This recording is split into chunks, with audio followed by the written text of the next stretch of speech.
AP భవిష్యత్తును మార్చే పోలవరం ప్రాజెక్టును వీలైనంత త్వరగా పూర్తి చేసేందుకు ముందడుగు వేస్తోంది సర్కార్. దీనికి సంబంధించి అన్ని చర్యలు తీసుకుంటోంది. అటు ఎప్పటికప్పుడు పనులపై సమీక్షలు నిర్వహిస్తున్నారు ముఖ్యమంత్రి చంద్రబాబు. ఆంధ్రప్రదేశ్ వాసుల చిరకాల స్వప్నం పోలవరం ప్రాజెక్టు నిర్మాణం ఎన్నో ఏళ్లుగా కొనసాగుతూ వస్తోంది.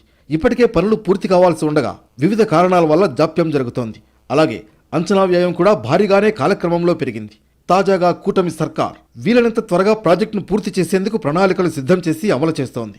ప్రాజెక్టులో కీలకమైన డయాఫ్రమ్ వాల్ నిర్మాణం, ఎర్త్కమ్ రాక్ఫిల్ డ్యాంతో పాటు మిగతా పనులను మరో 2 ఏళ్లలో పూర్తి చేయడమే టార్గెట్గా పెట్టుకుంది. వరదలు తగ్గడం, ప్రాజెక్టు నిర్మాణ ప్రాంతంలో ప్రస్తుతానికి సీపేజ్ సమస్య పెద్దగా లేకపోవడంతో పనులు పుంజుకున్నాయి. మళ్లీ వరదల నాటికి కీలకమైన నిర్మాణాలు పూర్తి చేయాలని భావిస్తోంది. త్వరలో సీఎం ప్రాజెక్టును సందర్శించి పూర్తి వివరాలు చెప్పనున్నారు. అలాగే గతంలో వచ్చిన వరదల కారణంగా డయాఫ్రమ్ వాల్ దెబ్బతింది. దీంతో నిపుణుల సూచనతో కొత్త డయాఫ్రమ్ వాల్ నిర్మాణానికి ఏర్పాట్లు చేస్తున్నారు.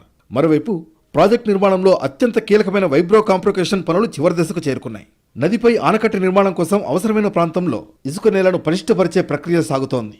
1-2 నెలల్లోపే ఇది పూర్తవుతుంది. దీనికి అనుగుణంగానే డీవాల్ నిర్మాణం, ఎర్త్కమ్ రాక్ఫిల్ డ్యాం పనులను ప్రభుత్వం